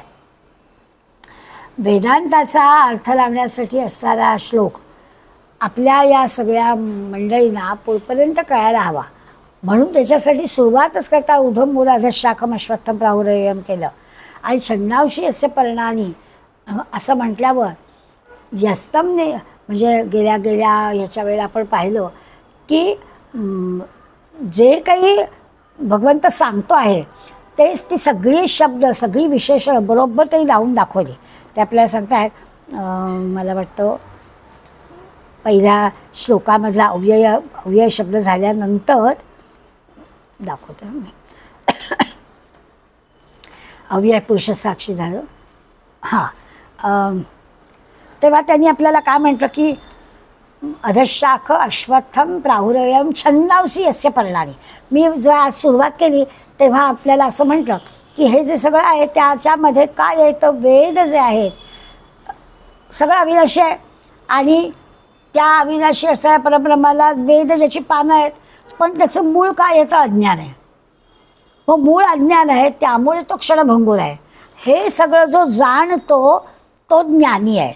आता आणखीन पुढल्या याला समोर भगवंत आला आणि भगवंतानी पुढल्या शब्दाचं सांगताना हे सगळं मी जे सांगितलं तर आता पुरे असं म्हणाला. पण हे जाणणारा कोण आहे? तर हे सगळं जाणणारा फक्त ज्ञानी आहे. परत पहिल्या श्लोकाकडे मी येते म्हणजे कळेल आपल्याला. ऊर्ध्वमूलः शाखम अश्वत्थम प्राहुरव्ययम छन्दांसी यस्य पर्णानि. याला ही अविनाशी म्हणजे वेद ही ज्याची पानं आहेत त्या वृक्षाला जो पुरुष यस्य पर्णानि यस्तम वेद सवेदवित. या वृक्षाला जो पुरुष मुळासहित तत्वतः जाणतो तो जसं वृक्षाला जाणतो म्हणजे काय जाणतो? त्या अविनाशी वेदांना जाणतो. मग वृक्षाला जाणणारा जो तो अविनाशी वेदाला जाणणारा म्हणजे तात्पर्य असं आहे की तो खरा ज्ञानी. मग आता तो जो खरा ज्ञानी असं म्हटलेलं आहे म्हणजे एकीकडे या वृक्षाच्या छाया परमात्मा, परमात्म्यापासून ब्रह्मदेव त्याच्यापासून प्रगट झाला आहे. सगळी यज्ञादी कर्म आपल्याला सांगितली. सगळ्या संसार वृक्षाचं जसं रक्षण करायचं, वृद्धी करायची आणि नाश करायचा असं सगळं तो करतो. म्हणून त्याची दोन्ही आपण विशेषण पण पाहिली. असं सगळं पाहिल्यावर हे सगळं जो जाणणार आहे तो जो आहे तो ज्ञानी आहे असा अर्थ लावला. तर सगळं जरा जास्ती वेळ घेऊन सुद्धा काही फार मोठं कळलं असेल असं मला नाही आहे. पण प्रयत्न आपण केला आहे. 4च विशेषणांचा अर्थ लावण्याचा प्रयत्न केला. अगदी सगळ्या ओव्यांमधले सगळे दृष्टांत सांगण्यामागचा माऊलींचा हेतू आपल्या लक्षात येईल की अरे त्या दृष्टांताच्या सहाय्याने आपल्याला हा जो संसाराचा वृक्ष आहे तो कळावा. तर असा हा संसार वृक्ष आहे. ऊर्ध्वमूल अधशाख अश्वत्थम तिन्ही शब्द आपल्याला कळले. अव्यय आणि हे सगळं जाणणारा जो आहे तो ज्ञानी. आणि मग हे सगळं जर आपण जाणलेलं नाही म्हणून आपल्याला बहुधा ज्ञानी म्हणता येत नाही. तर पुढल्या श्लोकामध्ये त्यांनी आपल्याला पुन्हा वर्णन करून ते सांगणार आहेत की हे जे वर्णन मी करतो आहे ते वर्णन करता करता अध आणि ऊर्ध्व प्रसूता तस्य शाखा सगळीकडे शाखा पसरलेल्या आहेत. गुणप्रवृद्धा विषय प्रबालाः अधश्य मूलानुसंततानी कर्मानुबंधिनी मनुष्यलोक आहे. आधी ज्ञानी सांगितला आणि मग सर्वसामान्य मनुष्याला सुद्धा हे कसं काय समजेल ते पण सांगणार आहे. ते आपण आता नंतरच्या श्लोकामध्ये पाहूया, नंतरच्या वेळी पाहूया. धन्यवाद.